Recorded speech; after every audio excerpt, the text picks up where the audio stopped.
My family claimed the Christmas trip was full, but my solo vacation made them flood my phone after my brother's fiancé saw my posts and said she wished she could have skipped it too. Apparently, the full cabin had plenty of room for my sister's 3 dogs, but not for me, so I spent Christmas week in Switzerland instead. The irony wasn't lost on me as I watched Emma's Instagram stories from their cozy family gathering. 3 golden retrievers sprawled across the living room while she complained about feeling excluded from family conversations. The phone started buzzing at 6 a.m. Swiss time with frantic calls from my mother. "Rebecca, honey, we need to talk.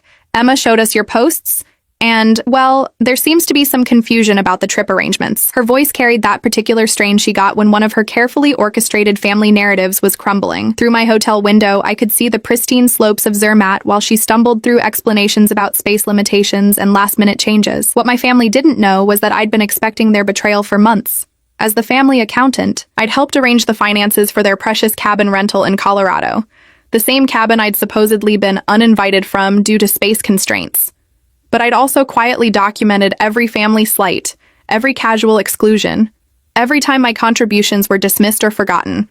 This Christmas rejection was simply the final insult that activated a plan I'd been cultivating for 2 years, one that would expose exactly how little they valued the person who'd been subsidizing their lifestyle all along. Growing up as the middle child in the Sterling household meant mastering the art of invisible usefulness. While my older sister Madison commanded attention with her dramatic career changes, and my younger brother Jake charmed everyone with his perpetual optimism, I became the family's reliable problem solver. Need help with taxes? Call Rebecca. Struggling with a budget? Rebecca knows spreadsheets. Can't figure out why your credit score dropped? Rebecca studied finance for a reason. The pattern had been building for years, but this Christmas exclusion was particularly cruel because I'd specifically requested time off from my consulting firm to join the family trip. I'd even offered to upgrade the cabin rental to ensure everyone had space, an offer my mother had dismissed with a wave of her hand. "Oh, that's sweet, honey, but we've already got everything sorted. Besides, you work so much, maybe you need a real break instead of dealing with all our chaos." That conversation had taken place in October,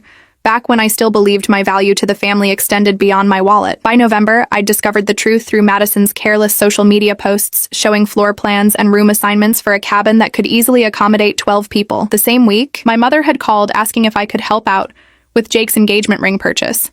Apparently, his sales job wasn't covering the cost of the 2-carat diamond Emma had her heart set on. The real breaking point came 2 weeks before Christmas when Madison casually mentioned during a family dinner that they'd need to bring all 3 of her golden retrievers because her regular pet sitter had canceled. "It's fine, though," she'd laughed.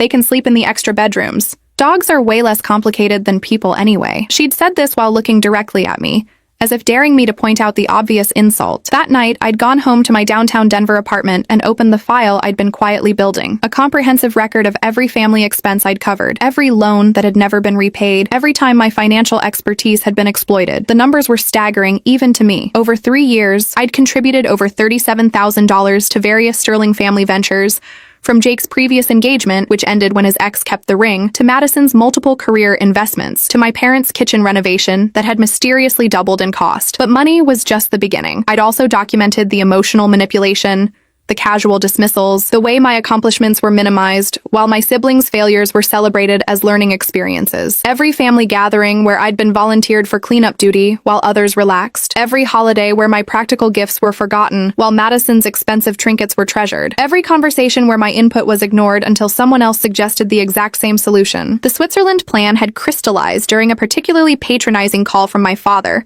about my workaholic tendencies. He'd suggested I needed to learn to live a little, instead of always being so serious about everything. This from a man who'd asked me to co-sign his boat loan 6 months earlier, because his credit wasn't quite good enough. The same boat that had somehow become too small to include me on family fishing trips. As I'd booked my Christmas week in Zermatt, I'd felt a strange sense of peace. For the first time in years, I was making plans that were entirely about my own happiness. No family obligations, no guilt trips, no carefully managed expectations. Just me, first-class accommodations, and a luxury ski resort where my presence was genuinely welcomed because I was paying premium rates for premium treatment. The Sterling family was about to learn that their reliable middle daughter had been keeping very detailed records of exactly how they'd been treating their personal bank account. And unlike my usual quiet accommodations to their demands, this lesson was going to be delivered with Swiss precision and absolutely no regard for their comfort or convenience. They thought they could train me to accept scraps while feeding the dogs at the main table. Instead, they were about to discover what happened when the person holding their financial safety net decided to let them fall. The first crack in their facade appeared on Christmas Eve when Jake called.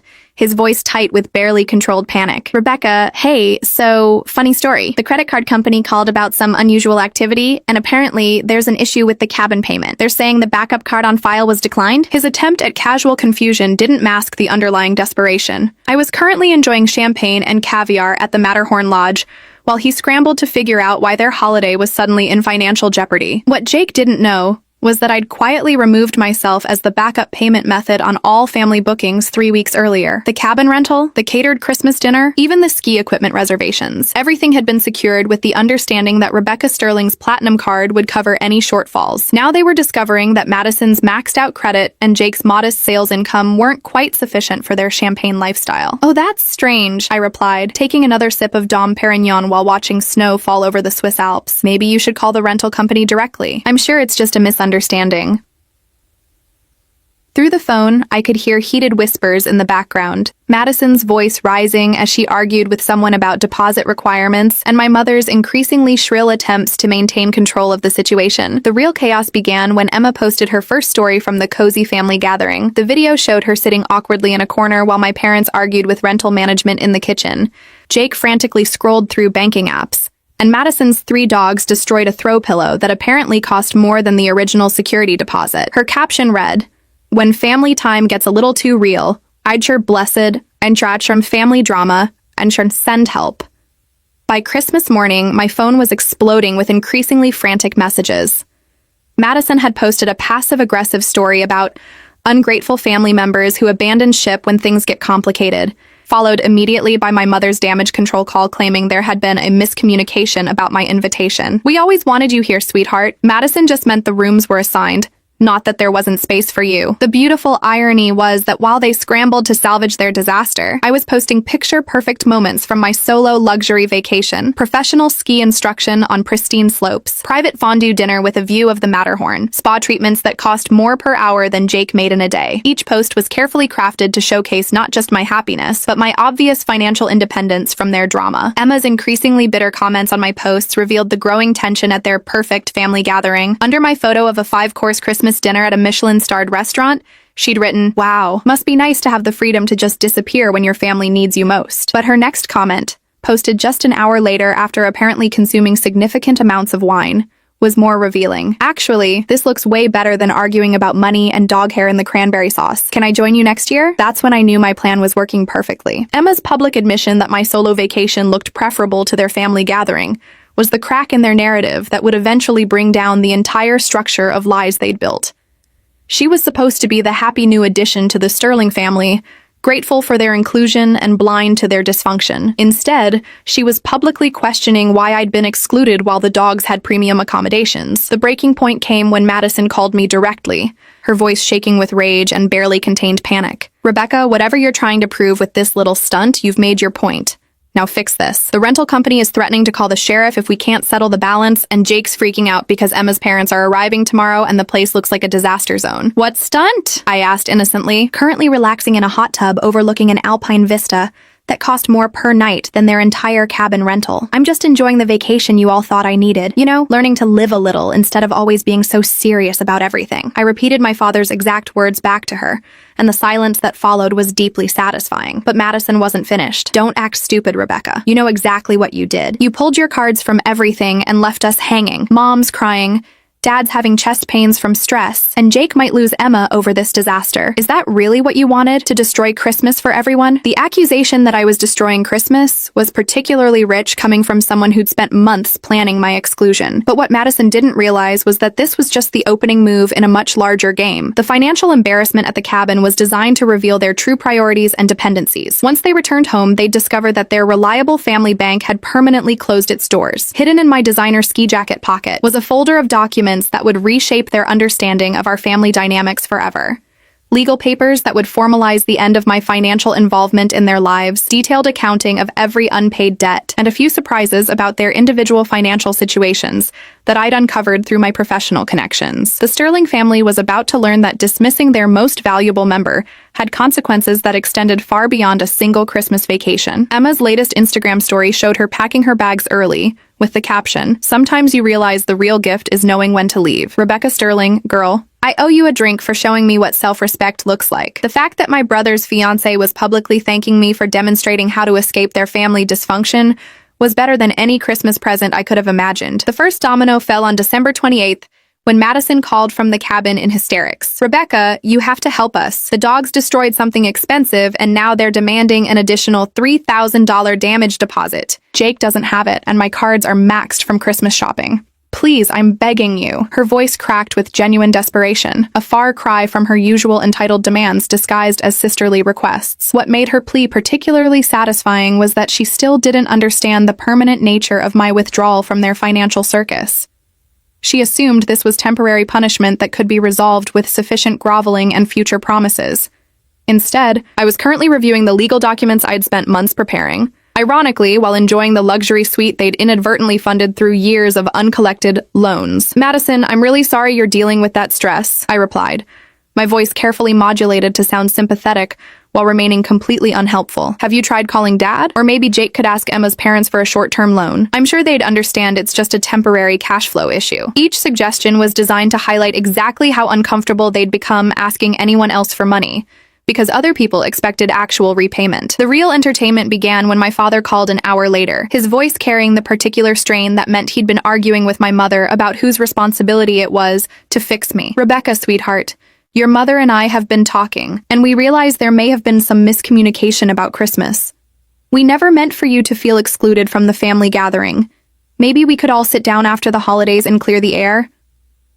His attempt at diplomatic resolution might have worked on the old Rebecca, the one who'd spent years absorbing their casual cruelties and returning favors with financial assistance. But this Rebecca had spent her Christmas week being treated like the valued client I'd always been everywhere except home. "That sounds wonderful, Dad. I'd love to clear the air about a lot of things, actually. I've been doing some organizing over the holidays and found some interesting paperwork I think we should all review together." The silence that followed told me he'd caught the subtle threat in my tone. My father was smart enough to recognize that his accountant daughter had access to information that could make family conversations very uncomfortable. What he didn't yet realize was how comprehensively I'd documented their pattern of financial exploitation and emotional manipulation. Emma's social media posts from the final days of their trip painted an increasingly clear picture of Sterling family dynamics. Her Instagram story showed Jake stress eating while scrolling through loan applications, Madison arguing with her mother about fairness and family obligations, and my parents whispering intensely about solutions and damage control.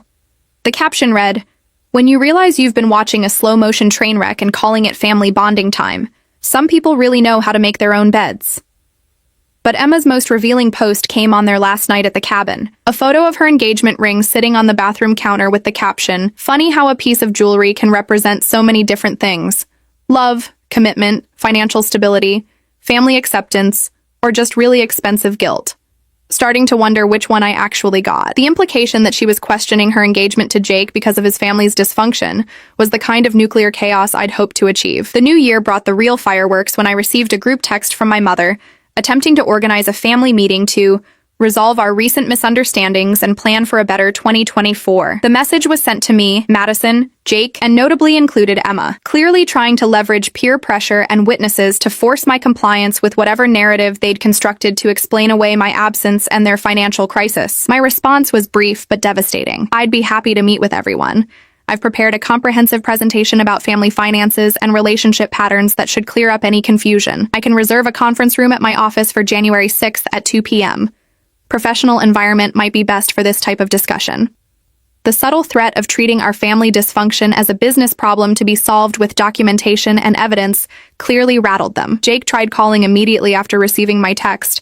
His voice barely controlled panic. "Rebecca, what kind of presentation? What are you talking about? Look, I know we messed up with Christmas, but can't we just talk about this normally? Like family?" His plea for normal family dynamics was particularly ironic, given that normal for the Sterlings had always meant my silent financial support of their various disasters. Of course, Jake, that's exactly what I want. To talk normally about family patterns and expectations. I think everyone will find my research very illuminating. I've been working on it for quite a while now. The fact that I'd been collecting evidence for over 2 years while maintaining my facade of willing family support was a detail that would make the eventual revelation even more devastating. Madison's response to the group text revealed her growing awareness that she'd underestimated the scope of my retaliation. Maybe we don't need a formal meeting. We could just grab coffee and chat about whatever's bothering Rebecca. Keep things casual and family-friendly. Her suggestion of casual discussion was clearly an attempt to avoid the documented accountability that a formal presentation would provide. But Emma's response sealed their fate. Actually, I'd love to attend Rebecca's presentation. After this week, I have a lot of questions about family dynamics and financial boundaries that I think would benefit from some professional perspective. Plus, someone should probably document this conversation for future reference. The fact that Jake's fiancé was actively supporting my demand for transparency while expressing suspicion about her future in-laws was better than any revenge I could have scripted. My parents' desperate attempts to regain control of the narrative included multiple voicemails about family loyalty, forgiveness, and not airing dirty laundry in professional settings. But each message only reinforced my certainty that they'd never seen me as anything more than a resource to be exploited when convenient and dismissed when inconvenient. The Sterling family was about to discover that their middle daughter hadn't just been keeping financial records. I'd been building a case study in family dysfunction that would permanently alter their understanding of power dynamics and consequences. They'd trained me to be invisible and useful, never realizing I'd been documenting everything while planning my escape. January 6th arrived with the precision I'd always brought to my professional life. Except this time the stakes were personal, and the outcome was guaranteed to be permanently life-changing. I'd reserved Conference Room A at my consulting firm, a sleek, intimidating space with floor-to-ceiling windows and a presentation system that made every detail impossible to ignore. The Sterling family filed in looking like defendants arriving for sentencing, which wasn't far from the reality they were about to face. Madison entered first, clearly attempting to project confidence, while her eyes darted nervously around the corporate environment that emphasized exactly how seriously I was treating this confrontation. Jake followed, his usual easy charm replaced by the hollow-eyed exhaustion of someone who'd spent weeks unsuccessfully trying to manage multiple financial crises. My parents came next, Dad's jaw set in the stubborn expression that meant he was prepared to fight, Mom clutching her purse like a shield against whatever accusations were coming. Emma was the last to arrive, and her presence transformed the entire dynamic of the room. She wasn't family yet, which made her both witness and potential judge of Sterling family dysfunction. More importantly, she represented Jake's future, a future that would be directly impacted by whatever truths I was about to reveal. Her decision to attend despite obvious family pressure demonstrated a level of backbone that none of them had anticipated. "Thank you all for coming," I began, activating the presentation system with the same professional demeanor I used for corporate clients. "I've prepared a comprehensive analysis of our family's financial and emotional patterns over the past 3 years. I think you'll find the data quite revealing." The first slide displayed a simple title, "The Sterling Family Dynamic, a case study in financial exploitation and emotional manipulation." The sharp intake of breath from my mother told me the clinical language had achieved its intended effect, transforming their familiar family narrative into an objective problem to be analyzed and solved. Madison shifted uncomfortably in her chair, while Jake stared at the screen like he was seeing his family for the first time through an outsider's eyes. "Let's begin with the financial data," I continued, advancing to a slide that displayed every loan, gift, and financial assistance I'd provided over 3 years. The numbers were stark and undeniable. $37,462 in direct financial support, with detailed breakdowns showing that exactly $0 had been repaid despite multiple promises and repayment schedules. Emma leaned forward, clearly calculating the implications of these numbers for her future with Jake. "Wait, you've been supporting the entire family financially for 3 years?" Her question hung in the air like an accusation, forcing everyone to confront the reality they'd been collectively ignoring. "That's not fair," Madison protested, her voice rising defensively. "Those were loans and gifts between family members. You can't just itemize love like it's a business transaction." Her attempt to reframe financial exploitation as familial affection was exactly the kind of manipulation I'd been documenting. I advanced to the next slide, emotional labor and family contributions. This chart showed the stark imbalance between my contributions to family functions, planning, coordination, cleanup, gift purchasing, travel arrangements, versus the minimal reciprocal effort from siblings. The data was devastating because it was completely objective and verifiable. "This is ridiculous," my father interrupted, his voice carrying the authority he'd always used to shut down uncomfortable conversations. "Rebecca, we raised you better than to treat family relationships like some kind of corporate audit. This kind of accounting isn't how love works." "You're absolutely right, Dad. Love isn't transactional," I replied, my voice remaining professionally calm while delivering the killing blow. which is why I was so confused when my love and support were repeatedly taken for granted, while my presence at family gatherings was deemed expendable. Apparently, the dog's comfort was more important than including your middle daughter in Christmas celebrations. The silence that followed was electric with tension. Emma's eyes widened as she processed the full scope of my exclusion from Christmas, while Jake looked physically ill as he realized how his family's treatment of me appeared to his fiancé. Madison opened her mouth to protest, then clearly thought better of it as she realized anything she said would only dig the hole deeper. But I wasn't finished. The next slide revealed my masterpiece: individual credit reports and financial vulnerabilities. Through my professional network and completely legal channels, I'd obtained comprehensive financial profiles on each family member. The results were catastrophic for their sense of financial security and personal privacy. Madison's credit score had dropped to 580 due to maxed out cards and missed payments. Jake's student loans were in forbearance, his car was upside down on financing, and his savings account contained less than $400. My parents had been living on credit card advances to maintain their lifestyle, with their mortgage payment consuming nearly 60% of Dad's retirement income. "How did you get this information?" my mother asked, her voice barely above a whisper as she stared at the detailed breakdown of their collective financial disasters. "Professional networks and public records," I replied matter-of-factly. "Amazing how much information becomes available when you understand financial systems and reporting requirements, the same skills you've been exploiting for 3 years. The implication that I'd been quietly monitoring their financial health while they assumed I was simply their personal ATM created a new layer of discomfort. Emma stood abruptly, her chair scraping against the polished floor. "Jake, we need to talk, privately. Now." Her tone brooked no argument, and the look she gave him contained a full relationship evaluation based on everything she'd learned about his family's dynamics and his passive participation in my financial exploitation. As they stepped into the hallway, I could hear Emma's voice through the conference room door. "How long were you planning to let your family use your sister as a personal bank? And when exactly were you going to mention that your entire lifestyle is subsidized by someone you don't even invite to Christmas?" The relationship implications of my revelations were clearly more devastating than the financial ones. Madison tried desperately to regain control of the narrative. "Rebecca, I know you're hurt about Christmas, but this is going too far. You're destroying Jake's relationship and embarrassing the whole family with this corporate nonsense. Can't we just agree that mistakes were made and move forward?" I smiled for the first time since the meeting began, and the expression clearly unnerved everyone remaining in the room. "Madison, you're absolutely right that mistakes were made. The mistake was assuming your family banker would continue subsidizing your lifestyle indefinitely, while accepting scraps of respect and inclusion. That mistake is now permanently corrected." The final slide of my presentation contained just 4 words that would reshape our family dynamics forever. Effective immediately. Financial independence. The Sterling family safety net had officially been removed, and their comfortable lives built on my silent support were about to experience some very uncomfortable adjustments. The aftermath of my presentation created a family meltdown that exceeded even my most optimistic projections. Within 48 hours, Jake called to inform me that Emma had ended their engagement, not because of the financial revelations, but because of what she called his complete moral bankruptcy in enabling his family's treatment of Rebecca. She'd returned the ring I'd secretly helped finance and moved out of the apartment she'd discovered was partly subsidized by my regular transfers to Jake's account. She said she couldn't marry someone who would stand by and watch his sister be treated like a walking ATM. Jake explained during what would be our last phone conversation. His voice carried a defeat that went beyond losing a fiancé. He was finally confronting the reality of who he'd become under our family's toxic dynamic. "Rebecca, I know we messed up, but Emma was supposed to be my future. You've destroyed everything." The beautiful irony was that I hadn't destroyed anything. I'd simply removed myself from supporting the illusion they'd built.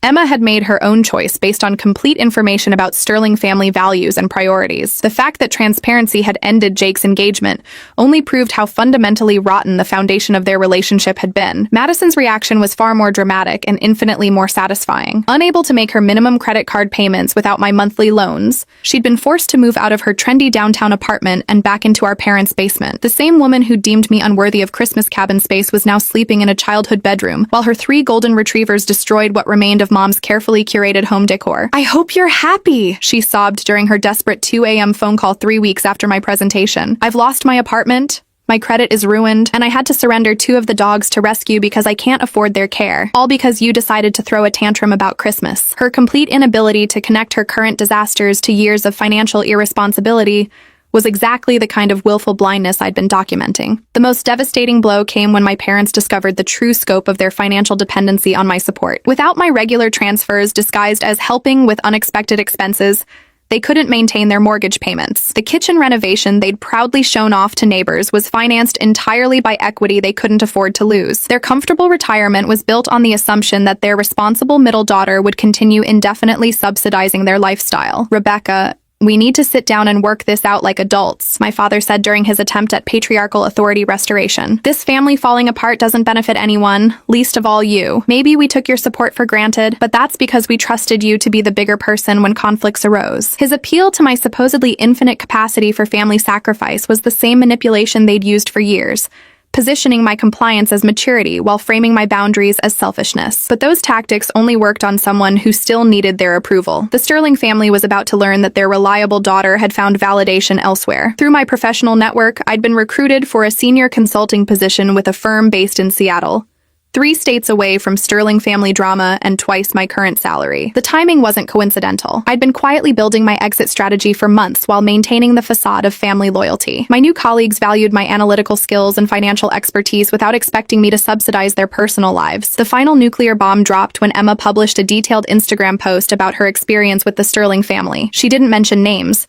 but anyone following her previous posts would easily connect the dots. PSA: when someone shows you who they really are through how they treat their family, believe them. Found out my ex-fiance's family had been financially exploiting his sister for years, while excluding her from family events. The sister is a successful professional who deserves so much better. Sometimes the trash takes itself out when you show them the door. Her post went viral within days, shared by thousands of people who'd experienced similar family exploitation. The comments section became a support group for family scapegoats who'd been taken for granted by relatives who valued them only as resources. Several of Emma's local friends recognized enough details to identify the Sterling family specifically, creating social consequences that extended far beyond financial embarrassment. Madison tried recruiting extended family to pressure me into resuming my role as family financier, but her efforts backfired spectacularly when our cousins started asking uncomfortable questions about why they'd never heard about my years of family support or my exclusion from Christmas. The broader family network began recognizing patterns of Sterling entitlement and manipulation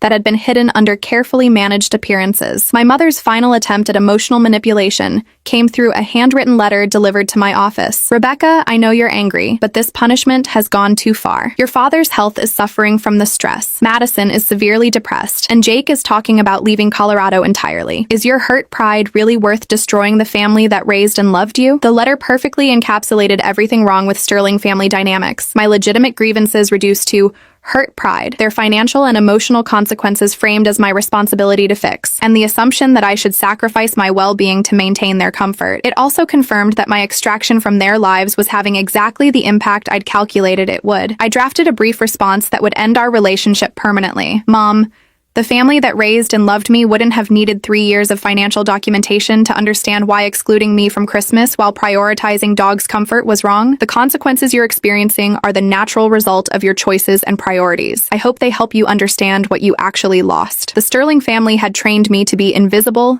useful, and grateful for scraps of inclusion. Instead, they'd created someone who understood their weaknesses better than they understood themselves, who documented their exploitation with professional thoroughness, and who had the resources and resolve to permanently extract myself from their toxic system. Their comfortable lives built on my silent support were collapsing exactly as I'd planned, and there would be no rescue coming from their former family bank. 6 months after my Seattle relocation, I received a wedding invitation that marked the complete vindication of my strategic withdrawal from the Sterling family disaster. Emma was marrying a software engineer she'd met through work, someone whose family apparently valued professional competence and personal integrity. The ceremony would be held at a vineyard I'd actually recommended during her engagement to Jake, back when I was still trying to maintain family peace. More telling than the invitation itself was the handwritten note Emma had included. Rebecca, I know this might seem weird, but you were the one bright spot in that whole family mess. Your strength in walking away from people who didn't appreciate you inspired me to stop settling for less than I deserved. I'd love to have you at the wedding if you're willing to travel back to Colorado. You showed me what self-respect looks like. Her request to have me attend her wedding while completely excluding my former family was the kind of social justice I'd never dared hope for. The woman Jake had lost specifically because of their treatment of me was now publicly choosing my company over theirs. I RSVP'd yes immediately and bought a gift from their registry that cost more than Jake's monthly salary. Meanwhile, the Sterling family's financial and social collapse had accelerated beyond my most optimistic projections. Madison had been forced to declare bankruptcy, losing not only her apartment and remaining dog, but also her car and most of her designer possessions. She was currently working retail at a mall jewelry store, living in a studio apartment across town from our parents, because even their basement had become uninhabitable after a pipes burst from neglect. Jake had indeed left Colorado, taking a sales position in Phoenix that barely covered his basic expenses. His social media presence had dwindled to occasional posts about hiking alone and vague inspirational quotes about learning from mistakes and rebuilding from the ground up. Several mutual friends had mentioned seeing him at networking events, clearly struggling to present himself as a viable professional while carrying the social stigma of his family's dysfunction. My parents had been forced to sell their house and move into a senior living community that accepted residents with limited assets. The transition from their spacious suburban home to a two-bedroom apartment had required them to liquidate most of their possessions and acknowledge the reality of their financial situation. Dad's health issues had worsened under the stress, while Mom had developed what she called anxiety, but was clearly depression over losing control of her carefully curated family image. The final confirmation of my complete victory came through a mutual colleague who'd attended a Denver business conference. He'd encountered my father at a networking mixer where Dad had attempted to leverage their shared connection to me for some kind of professional opportunity. Your dad kept talking about how proud he was of your success and how close your family had always been, my colleague reported. It was really uncomfortable because he seemed desperate to convince everyone you had some kind of special relationship. The pathetic irony of my father publicly claiming pride in achievements he'd dismissed and family closeness he'd actively undermined was exactly the kind of self-destructive behavior I'd expected. He was now trying to trade on the reputation of the daughter he'd trained to be invisible, hoping strangers would offer him the professional courtesy he'd never shown me. At Emma's wedding, I was seated at a table with her professional colleagues who knew nothing about Sterling family history, but were fascinated by my consulting work and Seattle lifestyle. Several of them exchanged business cards with me, leading to client referrals that boosted my new firm's profile significantly. The wedding became not just social vindication, but professional advancement. Exactly the kind of win-win outcome that had always eluded me in Sterling family dynamics. During the reception, Emma pulled me aside for a private conversation that felt like the final seal on my successful revenge. Rebecca, I need you to know that leaving Jake was the best decision I ever made, and you're the one who showed me it was possible. Watching how your family treated you versus how they treated those dogs was such a wake-up call about what kind of people they really were. She continued, Jake kept insisting it wasn't that bad, that families just had complicated dynamics, that you were overreacting to being excluded from one holiday. But I realized that anyone who could watch their sister be treated like that and do nothing wasn't someone I could trust to protect me or our future children. You saved me from making a terrible mistake. The wedding photographer captured me laughing genuinely, surrounded by new professional connections, celebrating the happiness of someone who'd chosen integrity over convenience, wearing a designer dress I'd bought with my substantial salary increase. The woman in those photos bore no resemblance to the family doormat who'd spent years absorbing Sterling dysfunction and returning it with financial support. My phone remained blissfully silent throughout the celebration. No desperate calls about family emergencies, no guilt trips about missing holidays, no requests for financial assistance disguised as temporary loans. The Sterling family had finally learned to solve their own problems, though their solutions involved bankruptcy, therapy, and social exile, rather than personal growth and genuine remorse. As I flew back to Seattle the next morning, scrolling through Emma's wedding photos on social media, I noticed that several of our mutual connections had commented on how happy and successful I looked. The contrast with my old family photos was striking. In Sterling family pictures, I'd always been the responsible backdrop for other people's celebrations, useful but unremarkable. In Emma's wedding photos, I was clearly thriving as the center of my own story. The Sterling family had taught me that blood relationships meant accepting whatever treatment relatives chose to dish out, that family loyalty required endless financial sacrifice, and that questioning toxic dynamics made me the problem rather than pointing toward the solution. Instead, they'd trained me to recognize manipulation, document exploitation, and execute strategic withdrawal with devastating effectiveness. They'd wanted a family bank with no withdrawal limits and no accountability requirements. They got exactly what they deserved when their most valuable asset liquidated itself and invested elsewhere.